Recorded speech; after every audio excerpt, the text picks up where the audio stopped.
I'm Mike. And I'm Adam. And this is Stuff and Waffle. Two friends talking about stuff, and often as not, waffling with frequent reference to Bond cars. Oh, it's that magical time of the week again, isn't it? Two middle-aged, creaky, whingy men sat down in front of their microphones, about to see who can luck into a point. Yeah, that's us. Yeah. And actually, just to be more specific, it's you who's going to see if they can luck into a point this week. Yeah, I did see last if week. I can.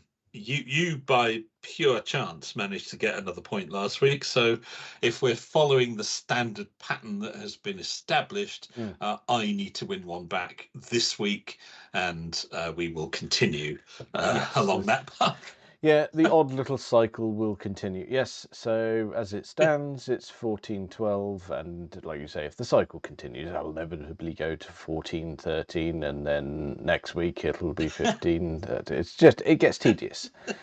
I wonder how long and how patient we are. Yeah, who's gonna give up on this first, us or the audience? Don't know. They're still listening, so well. They're still out there. You're still there? We're very grateful that you're still there. I don't understand why, but... Yeah, the weirdest stalemate known to man, while learning lots of things about cars. That's true. It is. You could argue it's educational. Well, you could. Yeah. Some may say it is. We're coming up with things that we wouldn't otherwise probably have ever talked about. So, it does have that going for it. Yeah. Well, we've beaten around the bush there, but it's my turn to regale you with statements, and your turn to guess wildly and get a point. Well, let's hope, hey. All right. Are you poised? I am poised. I have a tool for typing, and yes, because a couple of these are a bit chunky. So, right, right. Yeah, because it's a bit like you've been giving me the past few times. Again, right? It's your turn to. I'll read it all in one go, and then you'll go. You are, and I'll read. Yeah. Okay. So, statement number 1. The president and CEO of Mitsubishi Motors, Daiki Nakamura, who has been in charge since 2014, does not have a driving license and prefers to be chauffeur-driven in one of 2 2019 Mitsubishi Dignity executive cars kept for his personal use. That's truth. Okay. Let's roll that back. So, president and CEO, it's not 2 people. No, it's the same person. Same person, both roles. Okay. Daiki Nakamura, did you say? Nakamura. So close. You did really well there. I mean, it's almost irrelevant because I mean, it doesn't matter how you spell it. And oh, really? Yeah, it's Daiki Nakamura, who has been in charge since 2014. Of Mitsubishi, you said? Yes, that's right. Mitsubishi Motors. Yes, sorry. Yep. Does not have a driving license and prefers to be chauffeur-driven in one of 2 2019 Mitsubishi Dignity executive cars kept for his personal use. Okay. Mitsubishi, there's a lot of complicated spelling in this. Like words like chauffeur and things like that. That's okay. You only have to know yourself. Yes. 2 Mitsubishi. What's the car? Dignity. Dignity. Okay. Never heard of it. Okay. Dignities kept for his personal use. Exactly that. Yes. Right, there's a lot going on in there, isn't there? It's certainly plausible. They do like being chauffeur-driven. That is, I've made a right arse of spelling chauffeur, I'll tell you that. That's all right. Again, it doesn't matter, but, you know, I like these things to be right. That's fair enough. Wow. Okay. It's one of those ones I'd quite like to be true. Yeah, okay. Well, I don't know that one, so we'll move on, I think. Okay, that's fine. You've digested slightly. We'll come back to it. So number two. Number two. Slightly shorter, but jam-packed with just fascinating information. In 1996, the JD Power survey, out of 72 cars, ranked the Ford Mondeo came in 67th place, below the Renault Espace. Below the Renault Espace. Okay. Now, the JD Power survey, if I remember correctly, was all about reliability and satisfaction and things like that. Yeah, all things encompassing of actually owning the bloody thing. Yes. Yes. It was the largest survey of its kind of owners of the actual vehicles, I seem to recall. Yeah, okay. Ranked the Ford. How the hell did the Mondeo do that badly? Now, 1996, that would have been the Mark 1 Mondeo, would it? Or would it have been the Mark 2, the big headlight version? Ooh, when did that come in? Don't know. Not sure. I'm going to have to let you have that internal struggle on your own. Yeah, you are. It doesn't actually matter because all the Mondeos have been good. So I'm surprised it would have done that badly. Okay. I don't know that. That's going to take a little bit of thinking about. Okay. Okay.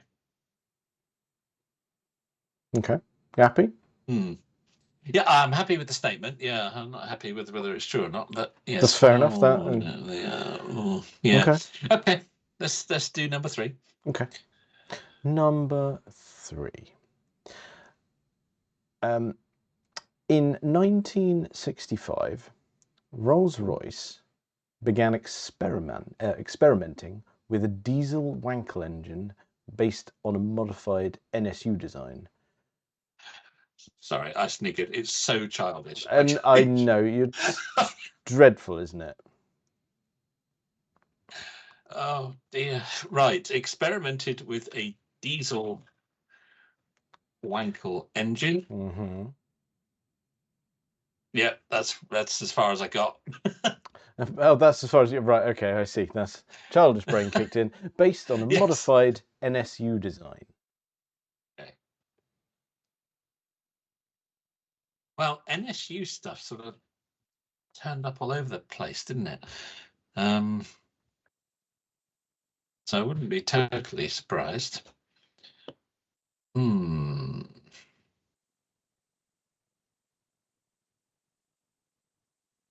Interesting. Don't know that one either. So whichever way we go tonight, it's going to be a guess, I think. I see. This is a theme, isn't it? Yeah, it's been a theme of late for both of us, hasn't it, really, that neither have known things, and just sort of see how we go. Oh, blimey. Right, okay, let's... So, Mr. Nakamura. Yes. President and CEO. Doesn't have a driving license. See, if that was any European or American manufacturer, I'd say absolutely not. That'd be really ridiculous. But because it's Japanese, it sort of seems more feasible. I don't know why. Well, quite. They do like to be. I've never heard of a Mitsubishi Dignity. I don't know what that is. I imagine it's some sort of luxurious limo. I don't know. And I would assume am I that's allowed to not help? I don't know. I suppose so. I suppose all that would do was confirm that the Mitsubishi Dignity is a real car, which is not really the thrust of the statement. So no, it's I not. suppose you wouldn't really be giving anything away by confirming that that is a real vehicle. Okay, it is a real vehicle, and it is exactly what you said it was. Right. Well, I would thought it would have to be really. Okay. Okay. Yeah, I quite like that. It seems to have an air of truth to it, but you know that we've had that before, and that could mean that that's the false one.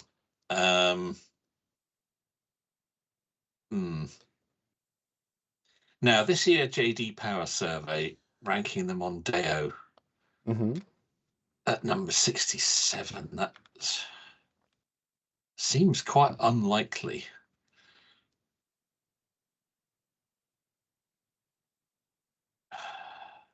Because the Mondeo was kind of universally praised right from the start.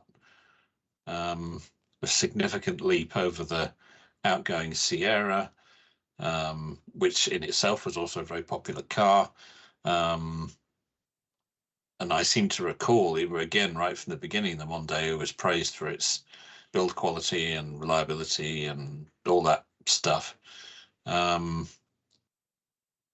to drive, everything. And to rank it behind the Renault Espace.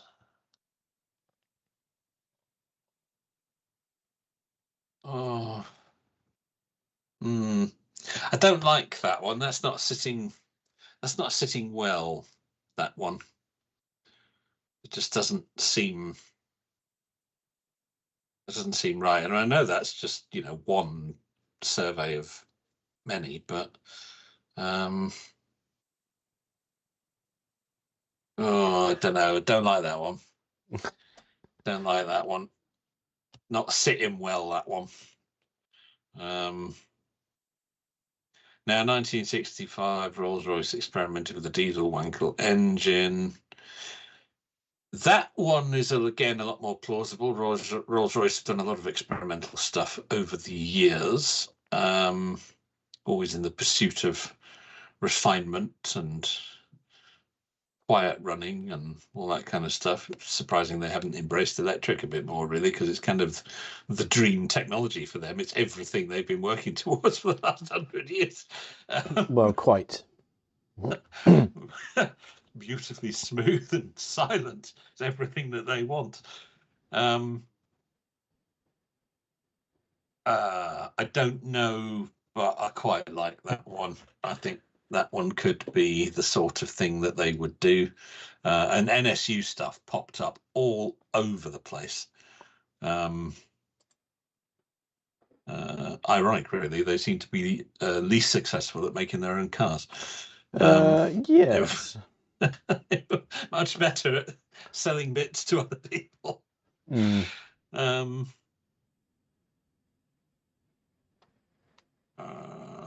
Yeah, I like that one.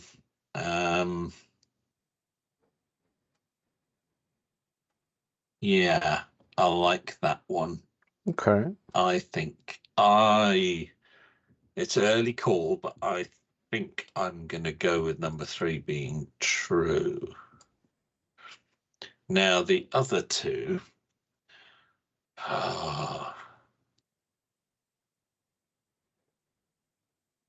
This here, Mitsubishi malarkey. Oh, you see, I think number one and number two are false, but only one of them can be unless you've made some sort of horrible mistake. It's never happened before, but like we've said previously as well, we can't rule it out. Can't rule it out. It's entirely possible.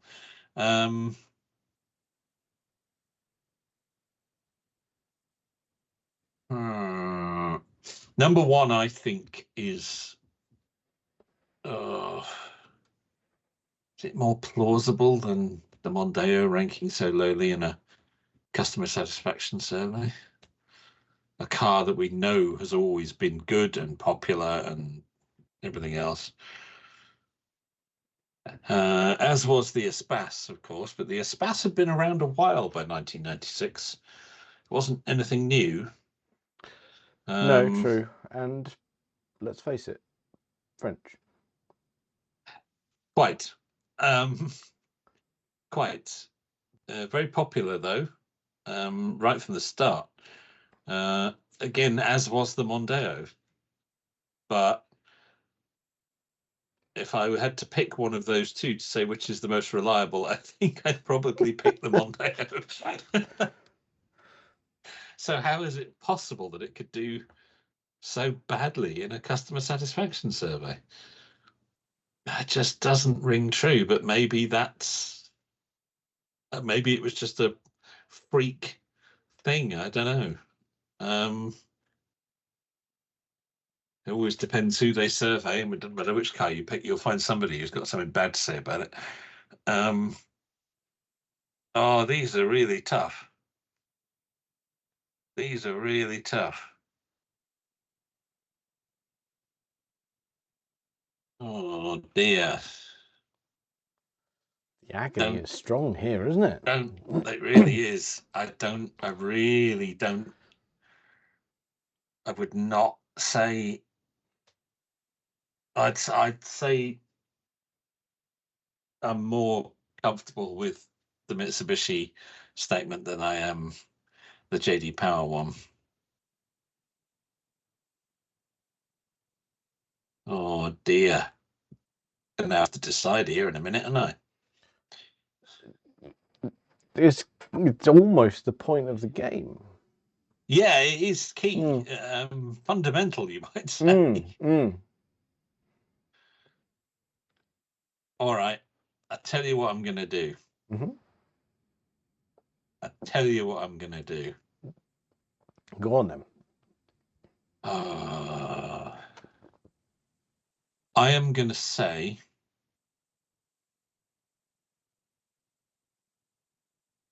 Mitsubishi false, JD Power true, Rolls-Royce true. Let's see. Locked in there. Yeah, what the hell? It's ballsy. So, I mean, what you really want to know here is whether, basically what you've done there is you've gone against your gut, haven't you? That's what I Yes, and the last time I did that, it worked. And you want to know if it's worked now, don't you? I do. Now, there is a little nugget. Completely, it doesn't change the statements in any way, shape, or form. However, I feel before the results are unveiled, I must credit these particular statements because they're not mine.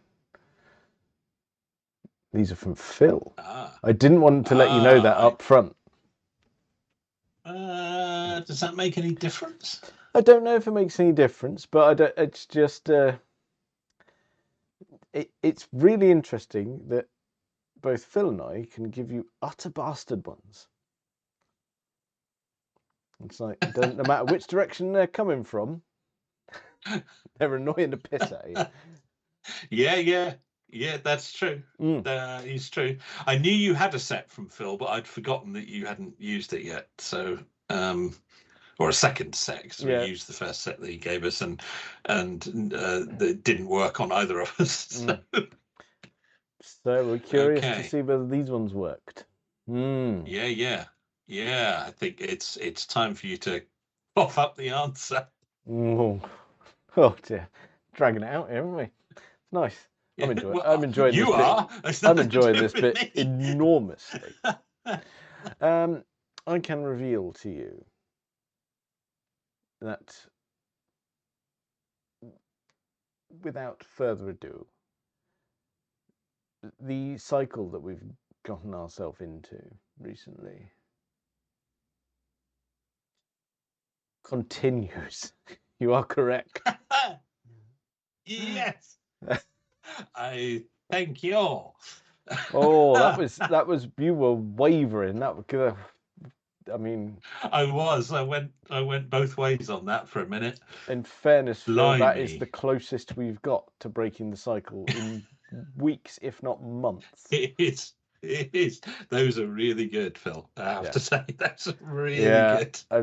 I've been quite looking forward to using them. I didn't want to go, oh, I'm not going to use them straight away, but I thought, no, I've left it a couple of weeks. Those were excellent. Those Nearly are had him. excellent. So, and again, that's twice now where I have ignored my instinct, and it has yielded results. Exactly that. So let me run through them. I'll do them in descending order. So we'll start with Please the do. Rolls Royce. You are correct. There's a bit more detail here on it. It was 1965. They started experimenting. It was an NSU design that they modified. They persisted, but it was canned in 1974, and the final prototype was a 6.5 litre. It was meant to produce 350 horsepower. It only ever ran on compressed air, never under its own power, and never produced more than 180 horsepower. Not a massive success. Not a massive success. And basically, it proved the point that diesel Wankel engines weren't really possible. So, okay. So there you go. Wow. Tried and failed, but certainly persisted. 9 years of having a bash. That's giving it a fair crack. Yeah. So, JD Power Survey of 1996. That was completely true. So, like we said, it was out of 72 cars. So I'm going to do. I'm amazed. I'm going to start from the bottom. Phil's kindly presented me with the stats, and I also have a link to the YouTube video of Top Gear giving us the rundown on this. Wow. Quinton, I believe I'm it was. impressed with the research. Yeah. Of course it was Quinton. So in 72nd place was the Lada Samara. 71st was the Vauxhall Frontera. Yeah.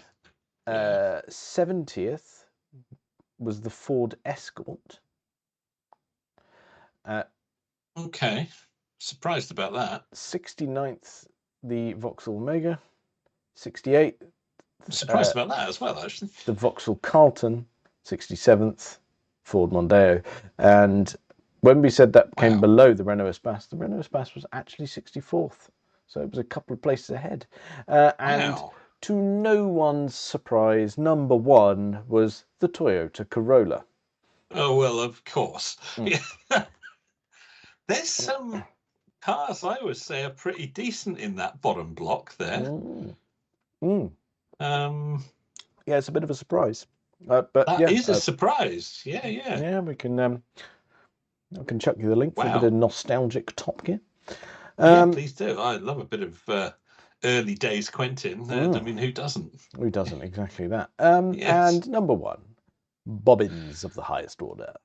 Total nonsense. So, actually, the current CEO of Mitsubishi Motors is Takeo Kato, and he's been in charge since 2019. He does drive. So even that bit's crap. That bit's crap. He does drive, although there's no real documented evidence of what he drives. Daiki Nakamura is actually the current reigning sumo champion. Nothing to do with Mitsubishi Motors. And I'm so glad I said that was crap. That would have been really embarrassing. And the bold claim that he was being driven around in one of two 2019 Mitsubishi Dignities was also bobbins because the Dignity was discontinued in 2016 due to low sales. Okay, so it was a real car, but not anymore. No. There we go. Okay. Phil's Wow. conjuring of bobbins there was excellent. I really like that. Going right. Not only have made it fictional, but we've I'm thrown genuinely effort sorry in. that didn't. Yeah, I'm genuinely sorry that didn't work because the effort that's gone into that is tremendous. I'm impressed, even though I only just saw through it. Yes. So somewhere Phil is screaming into his podcast listening device. Yes. I thought they were brilliant. Well done, mate. As Thank he you for those. said to me when I was chatting to him about such matters the other week, he said, I thought I had autistic levels of car knowledge, but it seems after listening to you two, I'm not even scratching the surface. Oh dear. I don't know whether that's a compliment or an insult. Of course, we don't know all this stuff until we research it. This isn't coming out of our heads. We do have to sit and work this stuff out. We do. I think the only time where you could sort of accuse us of being mildly sort of intelligent on a really unnecessary topic is when one of us reads out a statement and the other one goes, well, yeah, I know that. I'm like, well, why on earth would you know that? That's ridiculous. We both have the ability to do that. Yes, sadly. Yes. Yes, all a bit silly. It is. But like I said, it rolls on. It's 14-13. Really good stuff. There we are. We've closed the gap again, and no doubt you will get a point next week and widen it again, and then it'll. Yeah. That's it, and we could. Yeah, it'll just keep happening. But there we go. It's fine. Our factual ping pong will continue. Precisely that. But no, that was good. Enjoyed that. Thank you, Phil. Superb work. Yes. Yes. So I know we keep suggesting we're going to talk about Bond, but we do. I haven't had enough time to perform any what I would call useful research, so I feel unequipped to tackle the new film and what we know. That's fair enough. Well, it's not changing anytime soon, I don't think. No. So we can come back to that. Yeah, I'm hoping to have a bit of time to myself to actually do a bit of that before we have next week's episode. So let's pencil it in. You did pencil it in for next week. You did very kindly off air give me a little nudge and say you might have something relating to Mr. Bond, just to tide us over. Yeah, sort of. It's not related to the new production or anything like that. Perfect, because I'm not clued up, so that's great. No, indeed, no. This is related to Bonds of old, which we are very familiar with.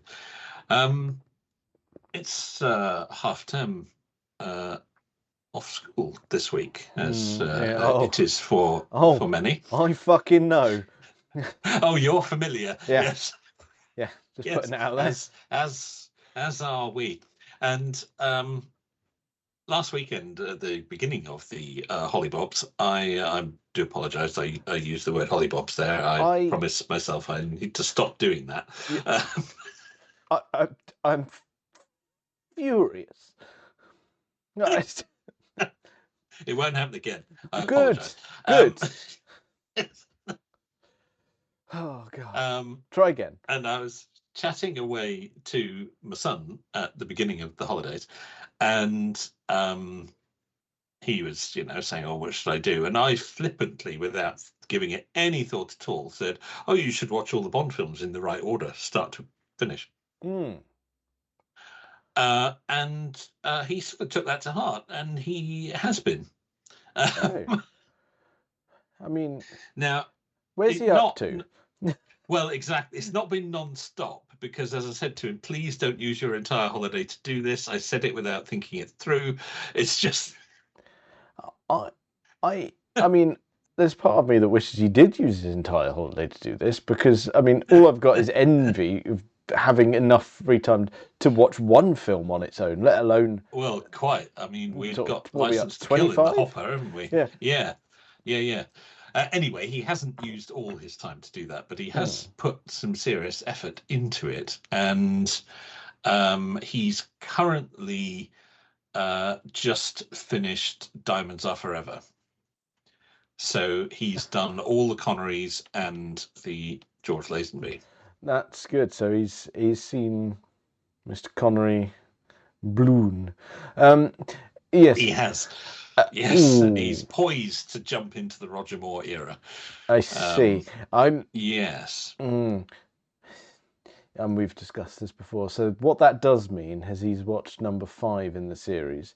Did he have any feedback on that? Yeah, a little bit. Did he? Did he? I wonder what that might have been. Yeah, It's a really delicate situation, this one. It's a bit racist, isn't it? It's a problem, isn't it? We've discussed this. It's a serious problem. It's really bad. I mean, I know times change and all, but at the time, how was that all right? I know. I couldn't, and it was really successful in Japan as well. It was really popular. I don't know. I really don't know, because watching it these days, you go, "Wow, that's bad." I know you would never even think of going anywhere near that sort of stuff Can anymore. you imagine going into some boardroom at bloody, I don't know, Columbia or whatever pictures, and you go, "I've got an idea. What do you reckon if this?" You're like, "What? Don't do that." No, don't even think that. No. We'll be in court for decades. Yeah, that's it. You go, "No, oh God, you've written it down. Oh no." Yeah. Yeah, no, burn it. Oh my God. Yeah. Yeah, Okay. it's awful. But it's been interesting because it's a rare opportunity for somebody who's coming into it completely fresh to go through them all as if, from new. So it's been quite interesting. So, on that, can I just clarify that? So when you say completely fresh, is never before watched these early Bond films?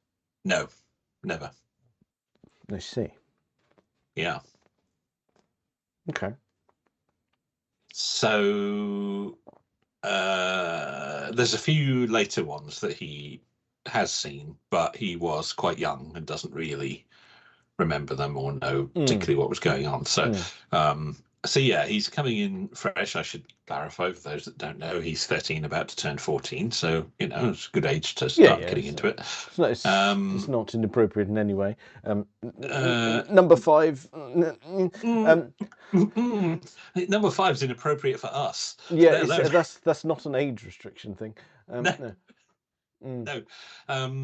So yeah, he's poised now to jump into the Roger Moore era, and I will report back on that. But so far,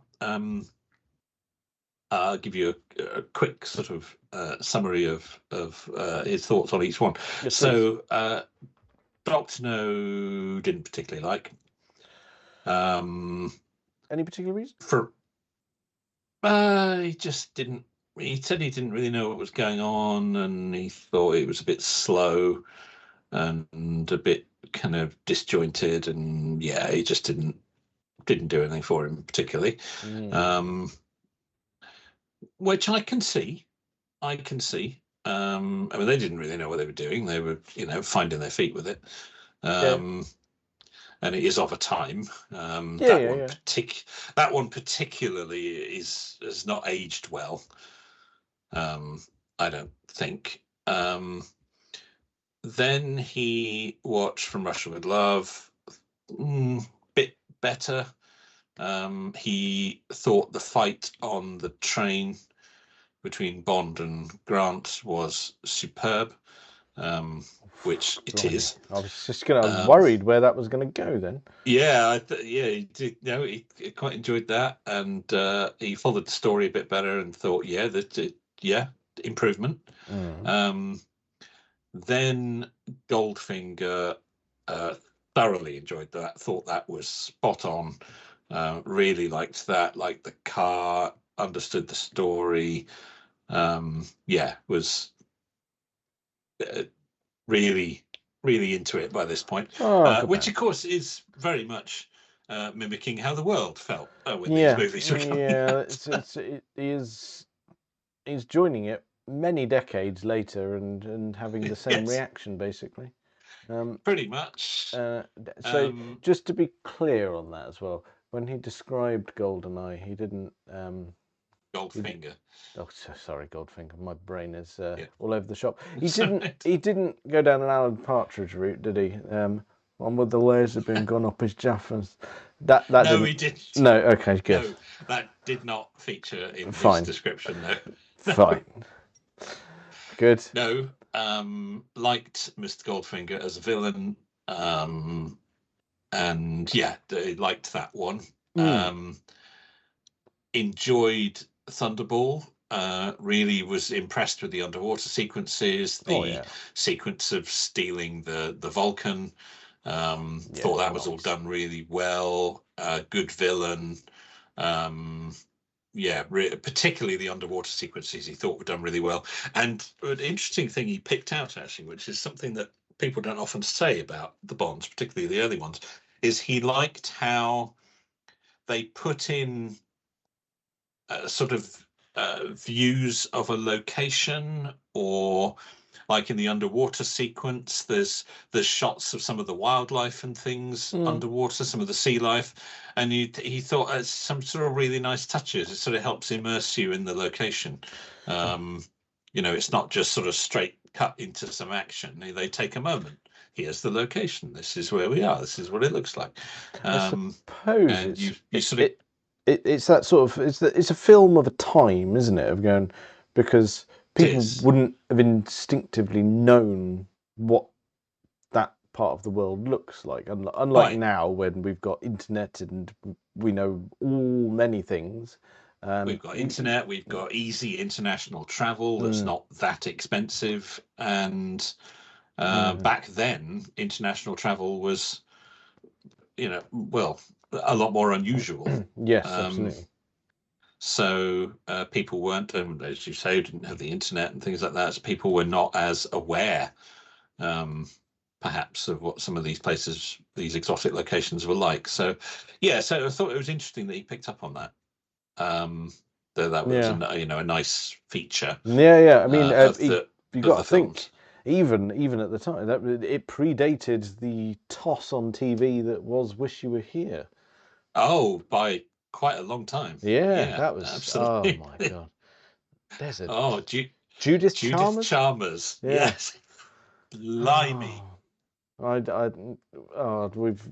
We've spun off on a tangent. Sorry about that. My fault.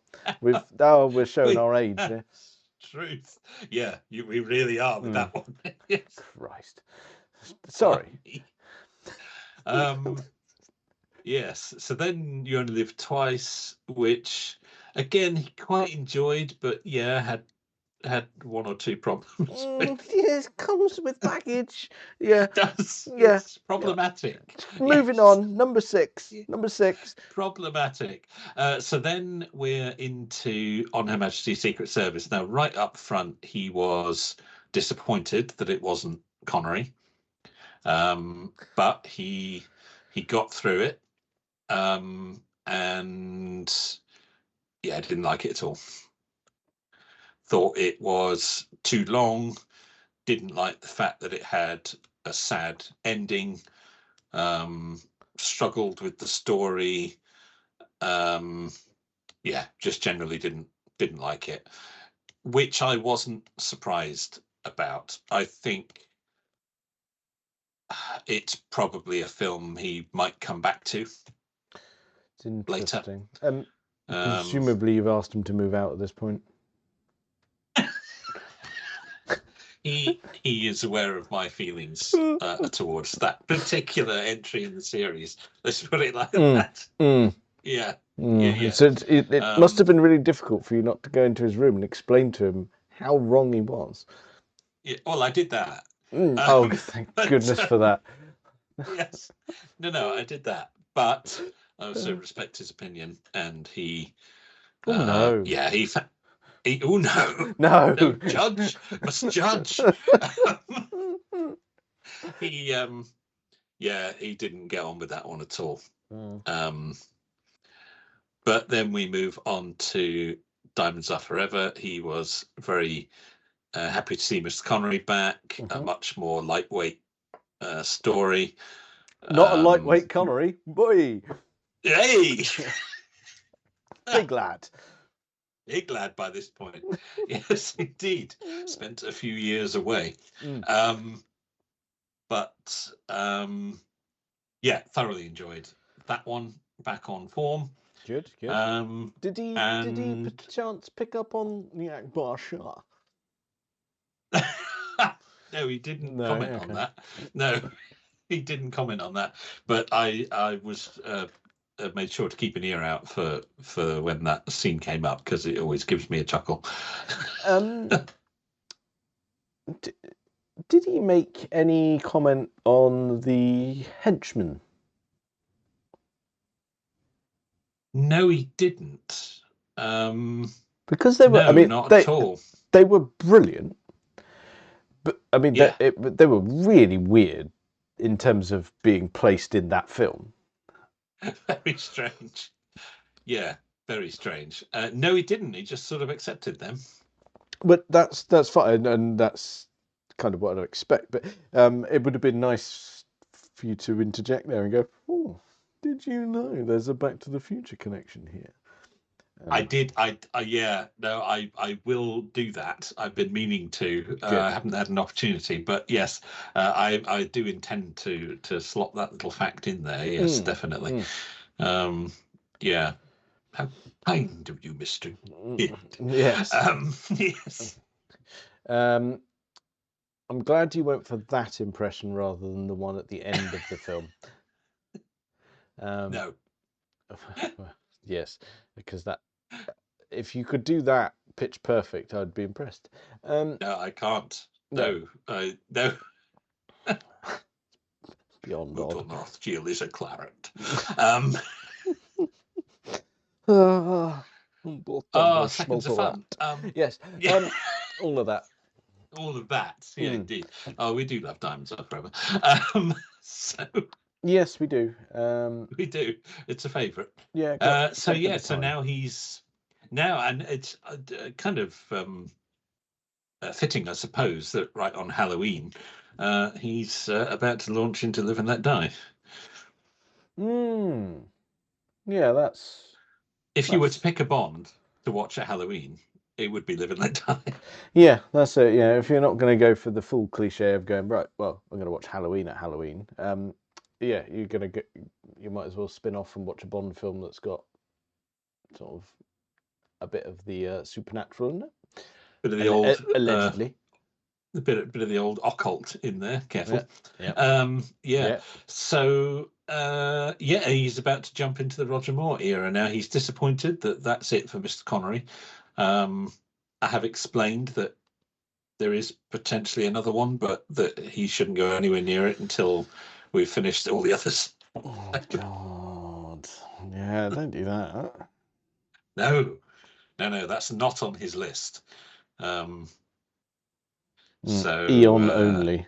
Yes. Yeah, yes, that is the list I've given him. Yes, because he said, "Oh, I don't know what order to watch them in." And I said, "No problem." And I just sat and typed out a list with the release year and the star, and he just stood there. How can you do that? How do you just have that information in your head? Well, it's vital information. But it would appear that your offspring be there. Suffers from the same as mine of going, what order do I watch these in? You go, all right. If it were a film series that you weren't completely familiar with, if only there was a solution to that question. Yes. If only. I mean, Yes. I can't put my finger on it right now. If only you could sort our media library by year of release. Yes. Or, I mean, at a push, if only there was some sort of global search tool at your fingertips. Some sort of global information database that you could look at to. We should patent that. It might catch on. Yeah. Yes. Yeah. Anyway, honestly, I gave him a bespoke list, and off he's gone. But nice. So opinions on the Roger Moore era will be available next week. I don't know which way that's going to go, if I'm honest. No, I'm not sure either. Might be all right actually, because it's not. I know Roger gets a bit of stick for being a bit cheesier in there, but his earlier ones were not too bad on that front. No, and the sort of middle run ones after Moonraker weren't either. Fiore's Only and Octopussy aren't. A View to a Kill, a bit dodgy for many reasons. Other problems. Yes. That's not the soap. Oh God! No!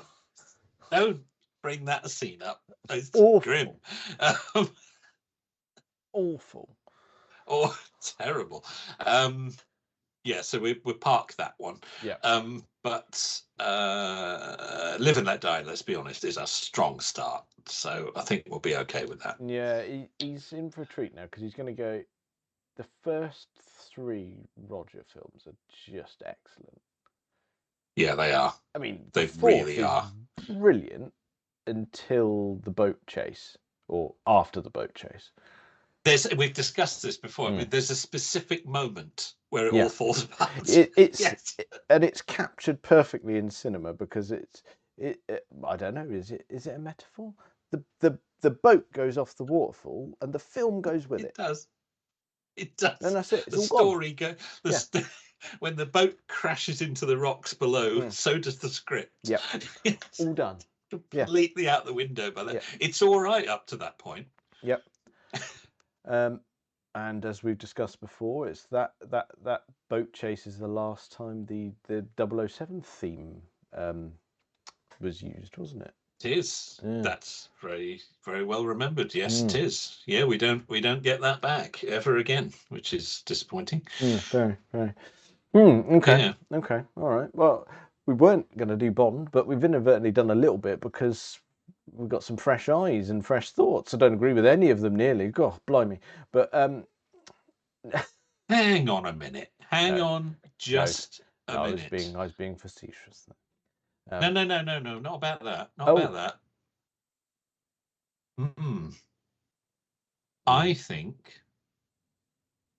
I think the 007 theme, at least some of the melodies from it, appear in Octopussy. Now, do they? Well, yeah, like you say, not in its entirety. No, but some of the melodies for it, I think, are woven in. I think you could be right. Later parts of the film, the Octopussy circus train and the bomb and all that stuff. I think if you listen carefully, there are melodies from the 007 theme in there. Yes, I think you are correct. But I suppose we could say Moonraker is the last one where we had it as we know it, as an actual piece of music. Yes, as a separate piece of thing over a sequence. Yes, indeed. Okay. Yes. Sorry about that. I like the detail. I'm happy with it. Yes, you would be. Okay. All right. Well, next week we'll have some more Bond. Next week we might also have. I was meant to do it this week, but we've filled an episode without trying. I've got a car review. You've got a car review. There is some other bits and pieces. So. No, there's some other bits and pieces of car news. I have a little JLR tidbit I'd like to touch on. Not like that. And yes, I didn't expect us to fill the whole episode talking about that, but there we are. No, it's a surprise to everyone, but there's going to be some people who moan about it, but crack on. Our podcast. There's a couple that don't like our Bond content, but yeah, as you say, knobs to them. Quite. All right. Well, we'll reconvene next week, but there'll be cars and there'll be Bond. I'm just putting it out there now. Lovely stuff. Well, I think that's probably enough of that for this week. Check us out on all the various social medias and things. Thank you very much for listening.